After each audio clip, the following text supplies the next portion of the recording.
বন্ধুরা আমার, কতটা আপনি রেফারেন্স নেবেন, কতটা আপনি আপনার মাকে যারা জেনাকারিনী বলে, আপনি প্রশ্ন করি, আমি যদি আপনার মাকে জেনা বলে বিশ্বাস জেনা করেছে, আপনি আমাকে আজকে এখান থেকে ছেড়ে দিবেন? উত্তম মাধ্যম দিবেন, তাই না? আচ্ছা, আপনার মা কি সবার মা?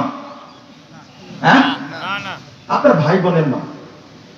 কিন্তু যাকে নিয়ে এখন কথা বলছি, হাক্কুল ইয়াকিন, এই ইবলিস লিখছে 311 পৃষ্ঠা, আম্মা লাউফাত কওমা কায়িমুনা।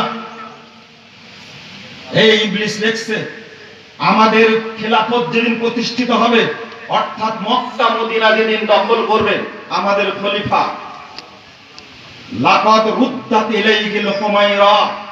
বলেন তো হুমায়রা কার নাম? আয়েশা রাদিয়াল্লাহু আনহা। মাশাআল্লাহ, একটা হাদিস, সহিহ হাদিস এসেছে, রাসূল সাল্লাল্লাহু আলাইহি সাল্লাম আয়েশা রাদিয়াল্লাহু আনহাকে হুমায়রা বলে ডাকতেন।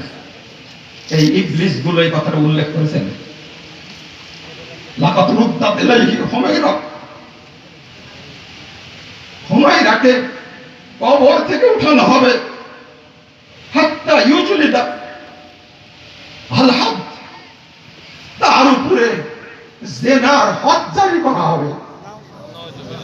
ওয়াহাত্তা ইয়ান্তাকিমা লিবনাতি মুহাম্মদ ফাতিমা মিনহা, ফাতিমার সাথে যে আয়েশা অন্যায় করেছে, এই প্রতিশোধ দিবে আমাদের ইমাম।